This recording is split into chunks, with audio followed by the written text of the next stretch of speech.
Thank you for listening to this PYA webinar recast. PYA is pleased to offer this alternative way to access our thought leadership.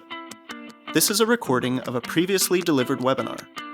The information is accurate as of the date of the original event. The video recording, slides, and associated material for this and all PYA webinars are available on our website at pyapc.com. This podcast is for educational purposes only. It is not intended to be used as legal advice or an official opinion. Good morning, everyone. Welcome to the latest episode of PYA's Healthcare Regulatory Roundup webinar series. Today's topic is 340B Update, where we are and where we're headed. PYA is happy to present today's webinar on this important topic. With that, I would like to introduce our presenter, Sarah Bowman. Good afternoon, and thanks for joining today's Healthcare Regulatory Roundup. Today we'll be discussing 340B. My name is Sarah Bowman, and I'm excited to be with you today discussing this important topic on how providers such as yourselves can maintain a compliant environment and stay informed about the latest challenges and updates that are happening in this space. Today's presentation, we're going to cover a number of areas. We're going to try and go quickly to be efficient with your time. We're going to go through federal and state legislative activities as well as a regulatory update. We will discuss the recent activity surrounding patient definition. We will discuss drug manufacturer restrictions and the revamped administrative dispute resolution process, which changed earlier this year. And we will discuss Medicare Advantage considerations, particularly those related to 340B acquired drugs and some litigation that's occurring in that space. And then we're going to wrap with a discussion on HRSA audit activity and additional program considerations for covered entities in today's somewhat challenging 340B environment. So with that, let's get started. 2024 has certainly been an eventful year for healthcare, for politics. There are a number of healthcare programs out there, including 340B, that have been targets. They've become targeted and challenged in this space. So it's not surprising that we are seeing several pieces of legislation proposed to change 340B. As a very quick history lesson, the 340B program was enacted in 1992 with the intent to stretch scarce federal resources as far as possible to reach more eligible patients and provide more comprehensive services. So today we really have two schools of thought when it comes to the 340B program.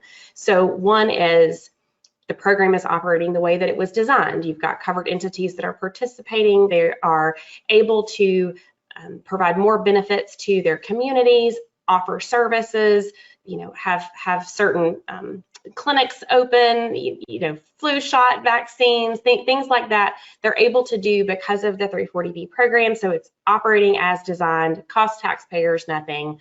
We need to protect it and maintain it. That's sort of one school of thought. The other school of thought is, gosh, there's not been a whole lot of change to the program since the 90s.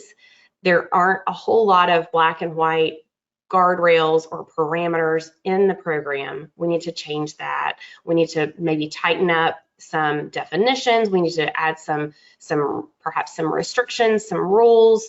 We need to make sure that we understand how covered entities are using these savings that they're getting.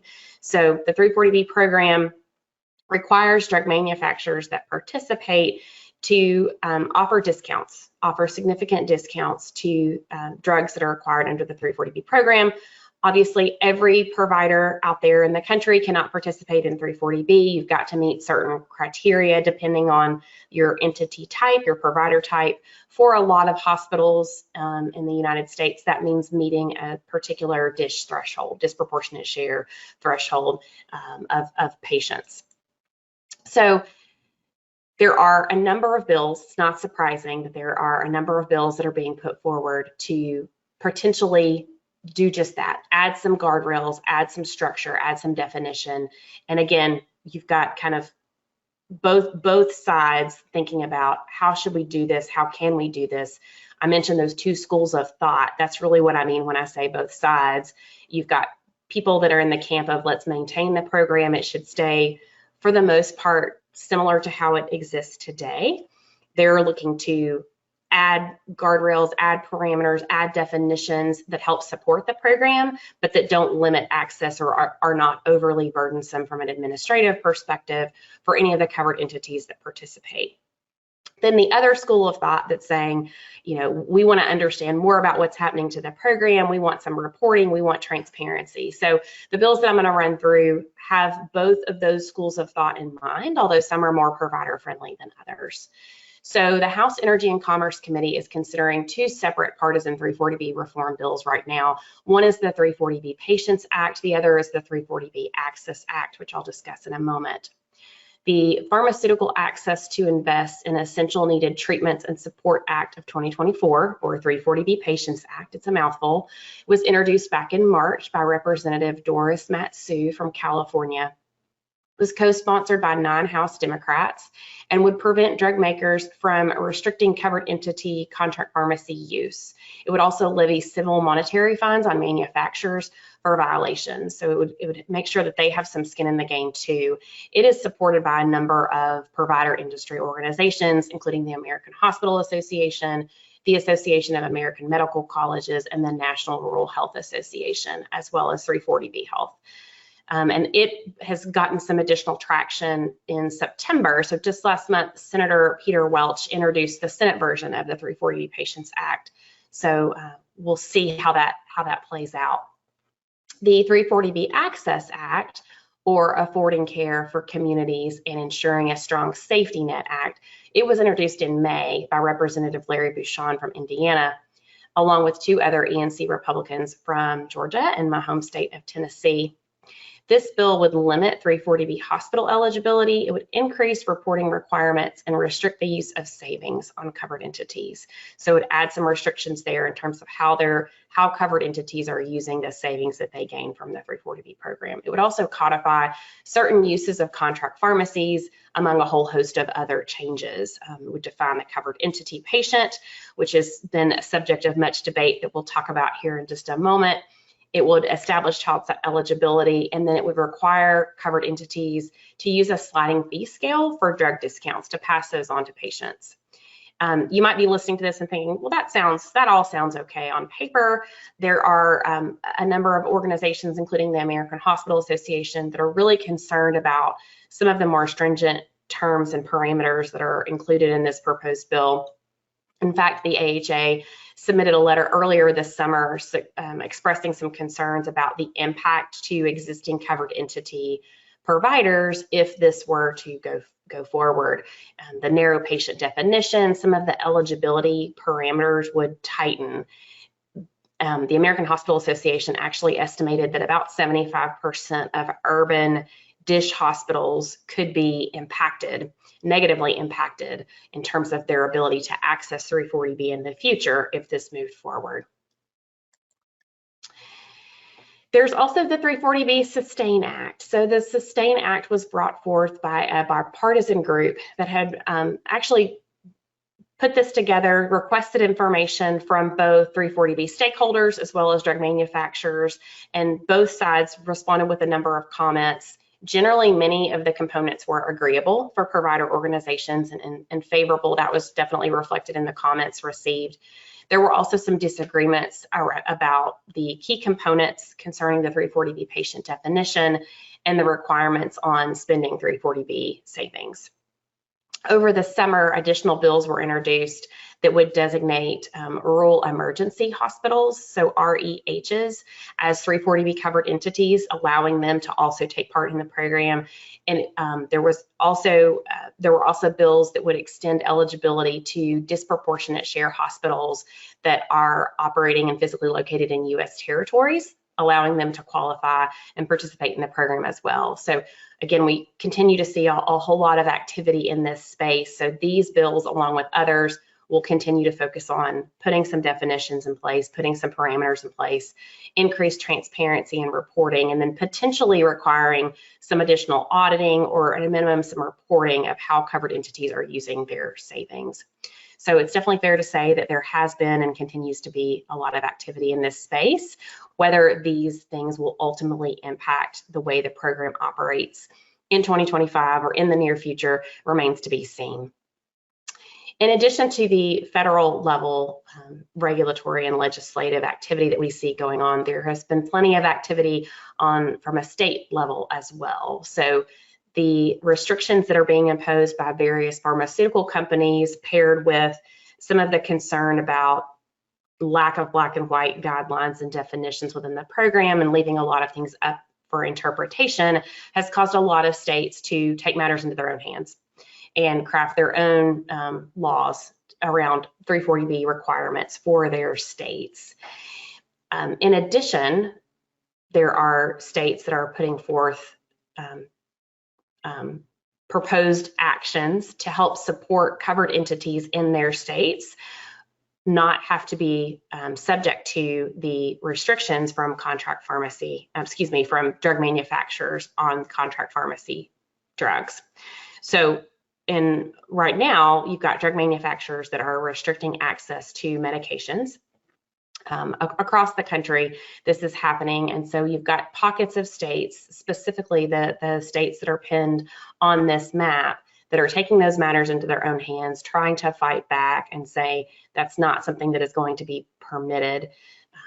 Pharma has responded, and there are a number of litigation cases out there that are active surrounding this challenge of how do we handle contract pharmacies. Were contract pharmacy dispensations something that was even contemplated when the 340B program was enacted to begin with?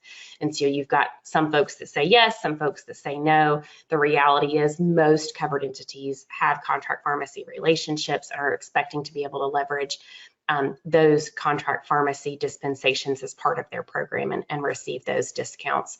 So again, be aware of what's happening in your state. It can certainly impact your program as you're thinking about your policies and procedures, your operations, things that you might need to do related to reporting.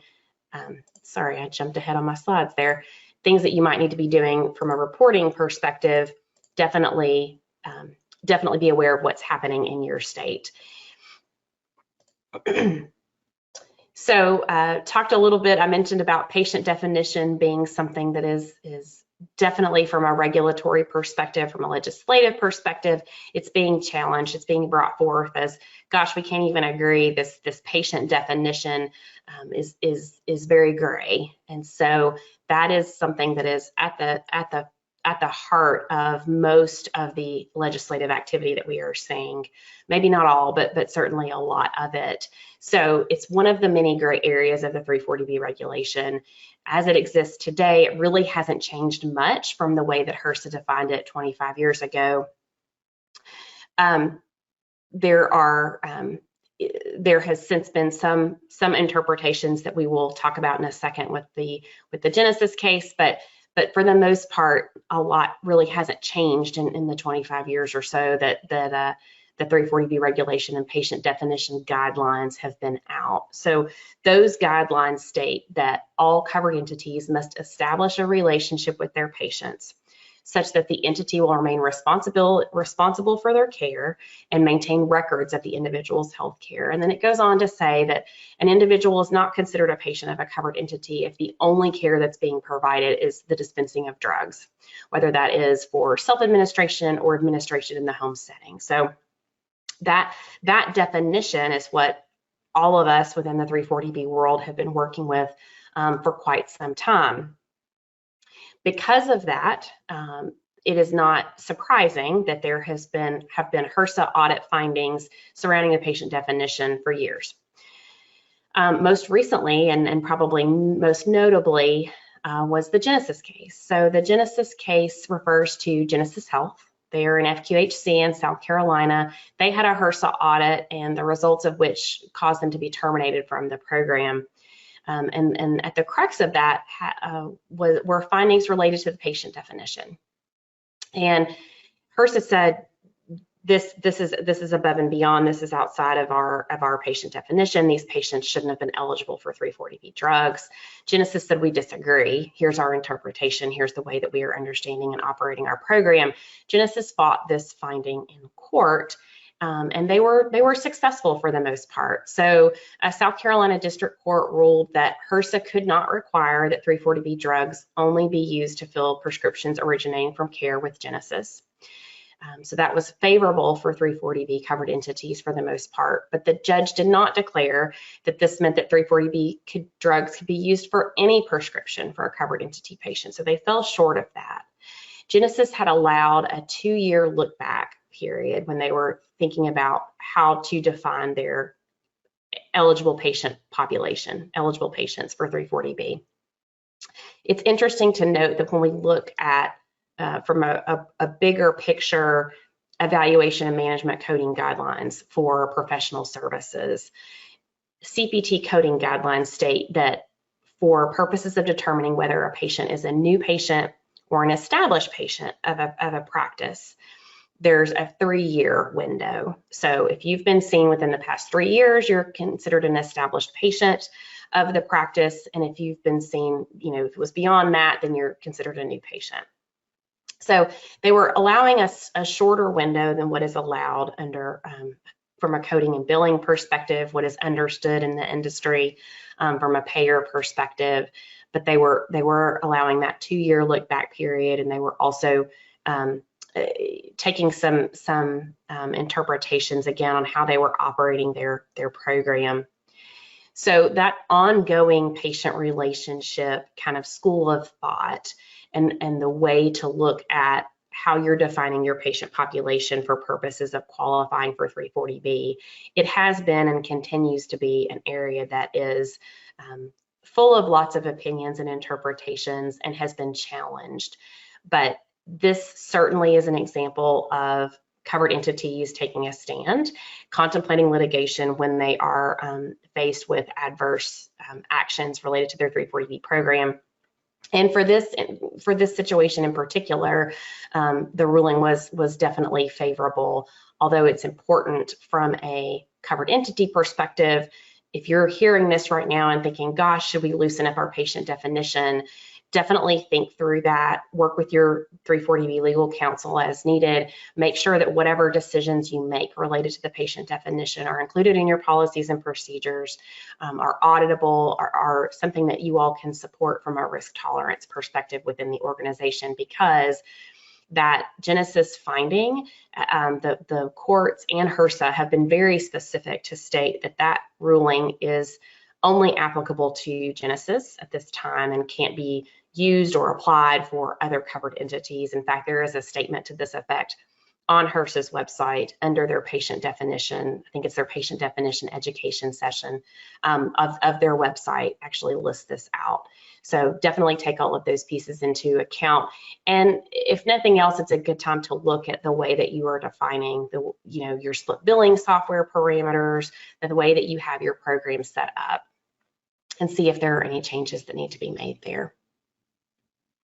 So I talked a little bit about, from a regulatory and legislative update, things that are happening at the state level, at the federal level, talked about the patient definition, lots of changes, lots of challenges here. And really the heart of a lot of that has to do with drug manufacturer restrictions. So I want to talk a little bit about drug manufacturer restrictions and also make sure everyone's familiar with the revamped administrative dispute resolution process, the ADR process. So in the middle of 2020, during the COVID-19 public health emergency, drug manufacturers really started to somewhat quietly enact policies that were aimed at restricting access to 340B pricing, specifically for drugs that are ordered by covered entities that are intended to be dispensed through a contract pharmacy arrangement. So not necessarily drugs that were going to the hospital for their mixed use pharmacies, but drugs that were going to perhaps a Walgreens or a CVS or some other contract pharmacy location within the 340B program for that covered entity.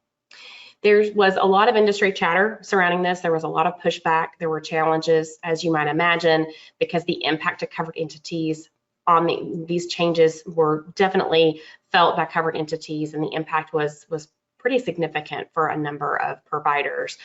And so it's not surprising that the Office of General Counsel heard some feedback, both from covered entities and from manufacturers. This caused them to issue an HHS advisory opinion at the end of 2020 in December.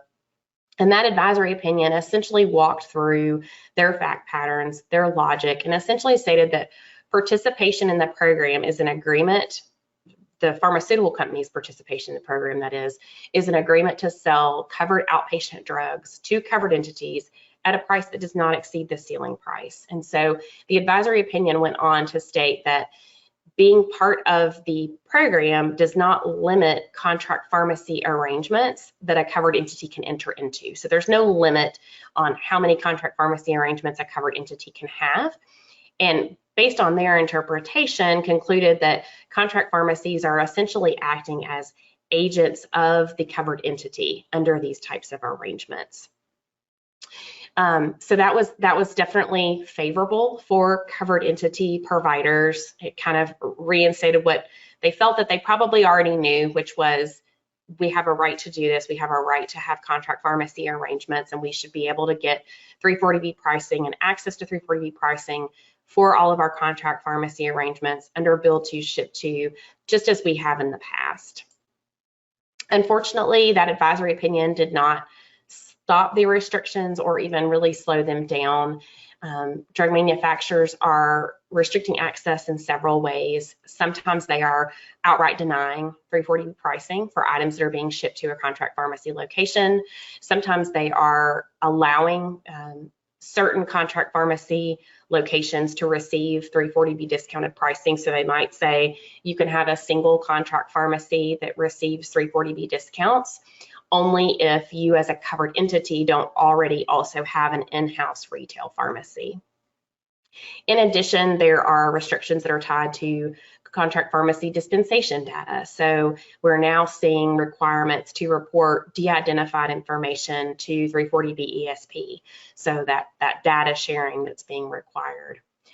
The impact to covered entities is huge. They are facing declining contract pharmacy 340B program savings. They are having to make difficult decisions around what data and how to share that data from an administrative perspective. And then last but not least, many are expending funds pursuing advocacy in this space and having to work through the 340B ADR process, which we'll talk about in just a moment. So 30 plus manufacturers are restricting sales despite the statute that requires manufacturers to offer 340B drugs to hospitals at the 340B ceiling price. Despite that HHS advisory opinion, this is continuing to occur. And when some of these pharmaceutical manufacturers have been challenged, so far, federal district courts and appeals courts have determined that these restrictions are allowed under the 340B statute, which has been a bit of a blow for providers. I do expect that some of this will continue to be challenged, and it'll be interesting to see how it plays out. So we can't talk about what's happening with drug manufacturers without also talking about recent activity from Johnson & Johnson. So Johnson & Johnson had previously published a plan that would require covered entity hospitals to pay the full price for certain brand name drugs and then require them to file a rebate to receive the delta between, or that reduced price discount, the savings that they normally would have gotten initially. They would be getting that money back in the form of a rebate. And so they picked this rebate program for two drugs in particular. It's interesting that one of which doesn't even have a generic equivalent right now, but those drugs were Xarelto, which is an anticoagulant, and Stelara, which is a Crohn's disease medication. So for those two drugs, their rebate plan was that they were going to roll this out to covered entity hospitals. They would not be able to get those purchases initially on 340B pricing. They would have to go through this rebate program. Obviously, it was met with significant industry backlash. Not surprisingly, the American Hospital Association and America's Essential Hospitals contacted HRSA directly with a number of comments. HRSA had responded in writing, and they warned Johnson & Johnson that this rebate program this rebate proposal rather violates Johnson & Johnson's obligations under the 340B statute. They threatened to remove Johnson & Johnson from the program if it continued the rebate plan. Interestingly enough, as you can see from this slide, there were a number of pieces of communication sort of back and forth, volleying on this up until the very last moment, if you will. So Johnson & Johnson held their position. Ultimately, HRSA responded with a warning threatening to remove Johnson & Johnson from the program. If drug manufacturers are removed, they are that penalty is good for a period of a year and comes with a $5,000 fine per infraction. Johnson & Johnson ultimately responded on the day of the deadline that HRSA had given, which was September the 30th, that they would not proceed with their rebate plan, but that they held the position that they felt their rebate plan was permitted and would be the best method to ensuring that 340B drugs only reach the patients in which that they were intended to serve, which is interesting. So it'll be telling to see how this again continues to play out. Absolutely feel that there are other manufacturers out there that are watching Johnson & Johnson, watching how this is unfolding, taking notes potentially for some of their own actions in the future and planning. I don't think we've seen the end of that. So while the Johnson & Johnson matter involves disagreement between J&J as the manufacturer and then HRSA, we're going to pivot a little bit, and I want to talk about the administrative dispute resolution process, which is designed to address disputes, issues between a covered entity provider and a drug manufacturer. So the process itself is not new, but there are some new rules that have gone into effect earlier this summer, June 18th of this year. So there are some key differences. The first is the elimination of legal proceeding rules that were previously in place. There is a reduction of panel size and expectations in terms of the claims involved. There are good faith effort documentation requirements for ADR claims. There is the removal of the $25,000 minimum threshold that previously existed to bring forward claims. And final decisions related to this program are going to be posted on HRSA's website, so they eventually will be available. And it's important for providers to note that manufacturers can also bring Medicaid managed care duplicate discount claims forward. So it can kind of go both ways from that standpoint. So as a covered entity, if this is something that you are being impacted by and you're wondering, is this ADR process something that we should pursue? It's definitely worth taking account to say, okay, what are the frequency of NDCs that are now restricted that we are prescribing? What patient volume does that represent? What drug volume does that represent? What are the savings that we would have had previously prior to some of these restrictions that we've discussed today? Make sure that any communications that you are having with HRSA or with the manufacturer, make sure that you're saving all of those communications. They may need to be included with the complaint in the future. So definitely recommend including, saving those documents either in paper or, in a separate electronic file format. Don't rely just on, a file folder within your Outlook email system or something like that. Make sure it's something that's going to have a good retention period on it in case you need it in the future. Be sure to assess, as I mentioned, the financial damages. What are the impacts to the organization from a 340B savings perspective on these restrictions?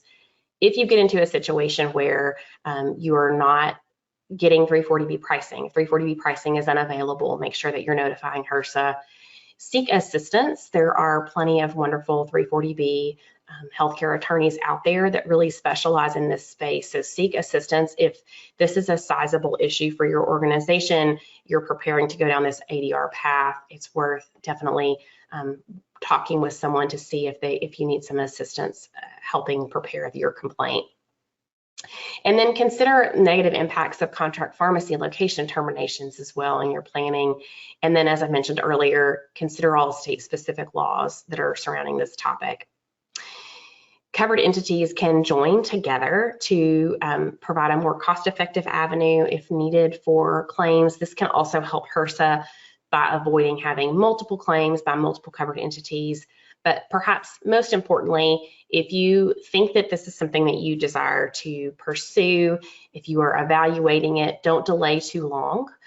There is a 3-year statute of limitations on claims. So we know that some in the industry, some providers may say, gosh, we kind of want to wait and see what happens with some of these other organizations that are out there first going through the ADR process.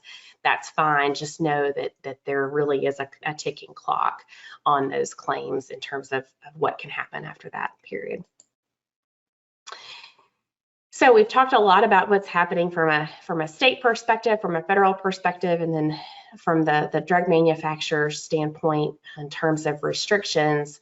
I want to switch gears a little bit now and talk about Medicare and Medicare Advantage. So as quick background, I'm sure everyone is aware, Medicare reduced reimbursement for 340B acquired drugs back in 2018. It was effective in the final rule for 2018. The reimbursement previously for separately payable drugs had been ASP, or the average sales price, plus 6%. Medicare reduced that reimbursement to ASP less 22.5% for drugs acquired under 340B. Again, that began in 2018, and that was in place through 2022.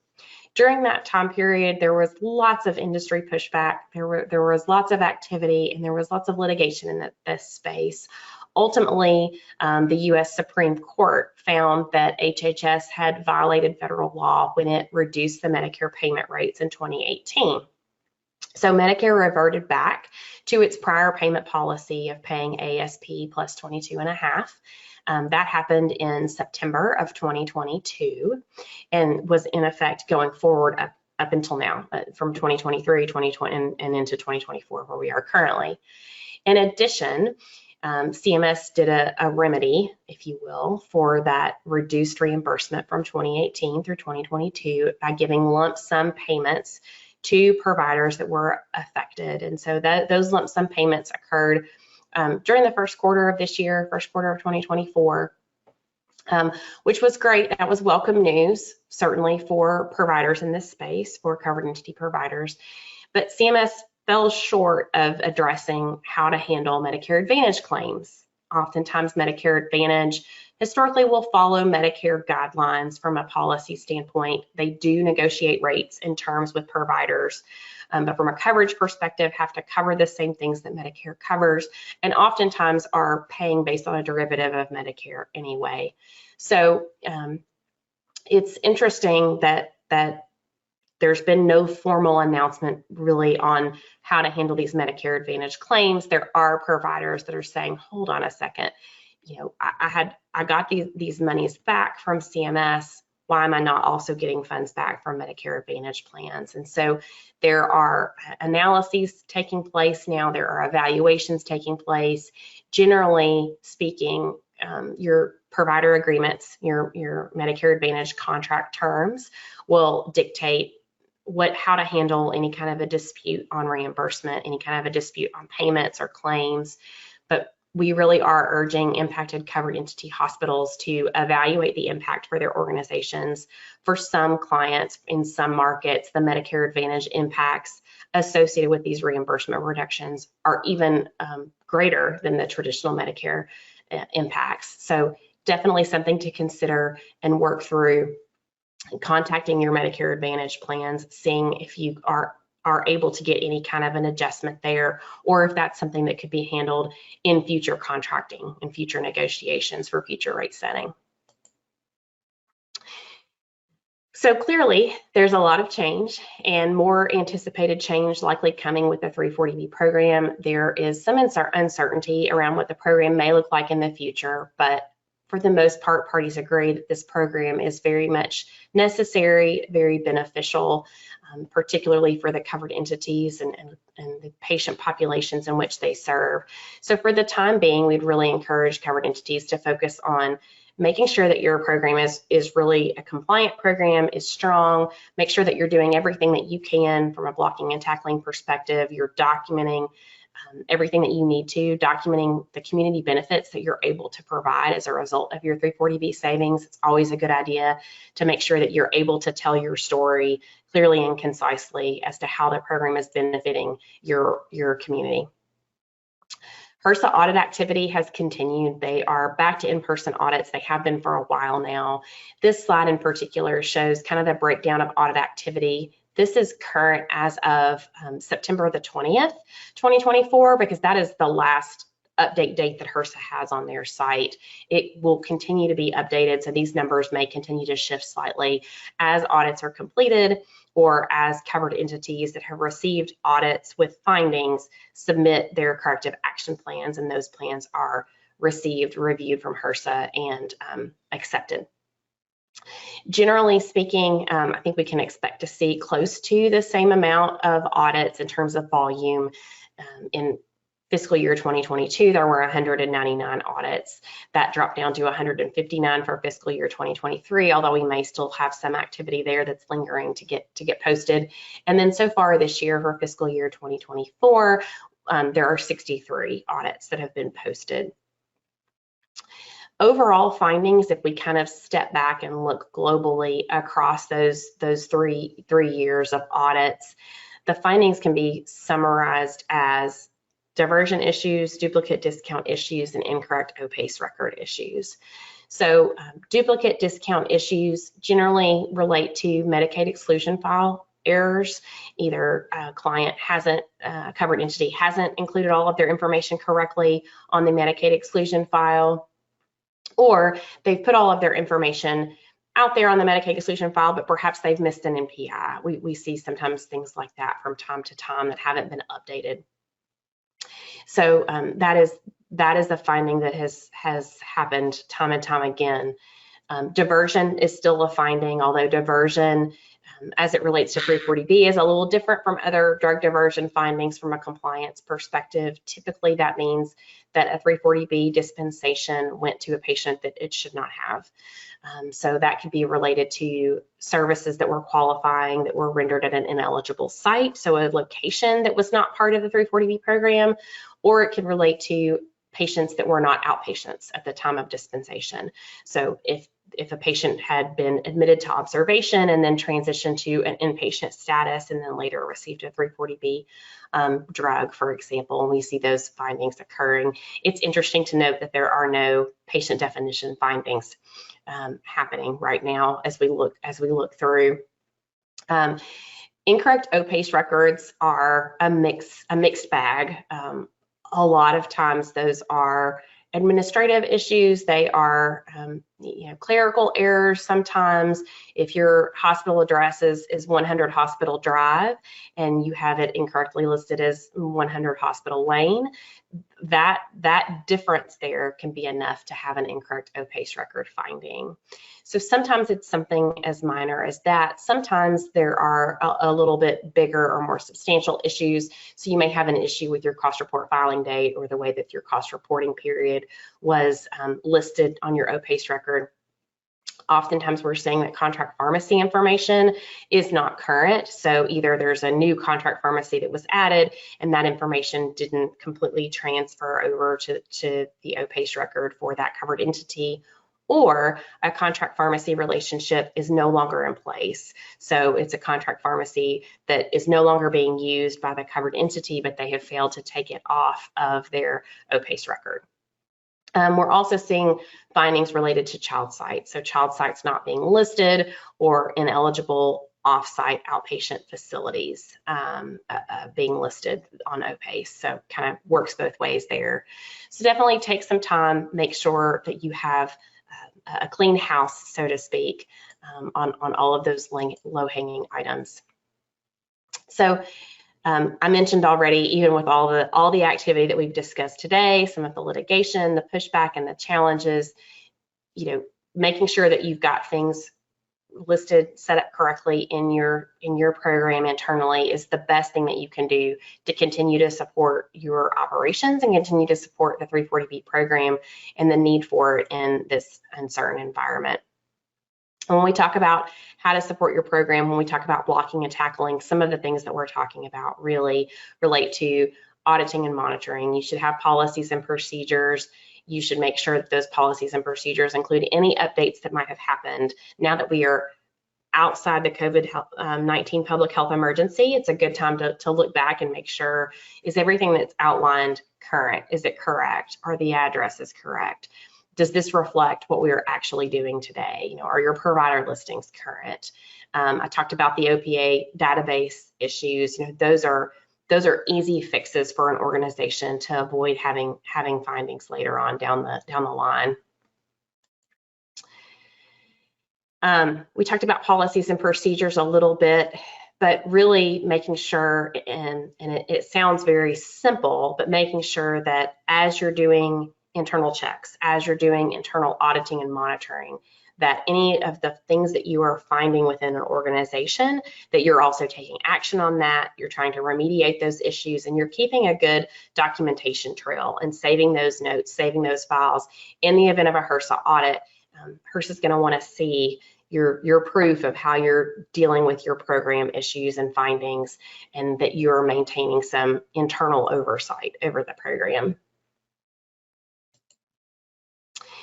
And sometimes there can be a bit of a gap between the individuals that are responsible for overseeing the 340B program on a day-to-day basis, folks within your compliance team, folks within your pharmacy team, and the individual that's ultimately responsible for signing off and recertifying every year for the program. So that authorizing official. So the things on this slide are the things that are listed on the recertification attestation. So these are the things that your authorizing official is attesting to for each re-enrollment period.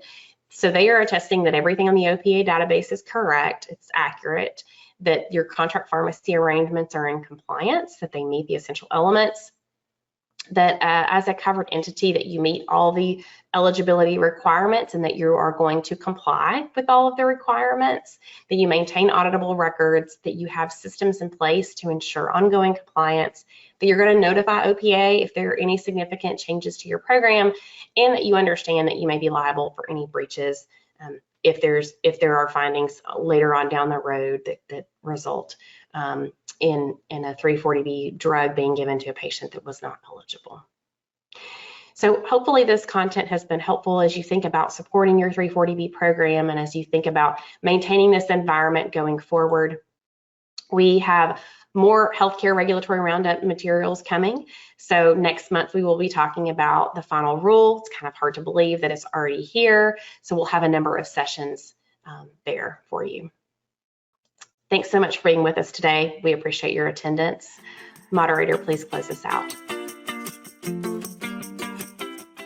Thank you for listening to this PYA webinar recast. The video recording, slides, and associated material for this and all PYA webinars are available on our website. If you have any questions or if we can help, please contact us at pyapc.com. Thank you again for joining us and have a great rest of your day.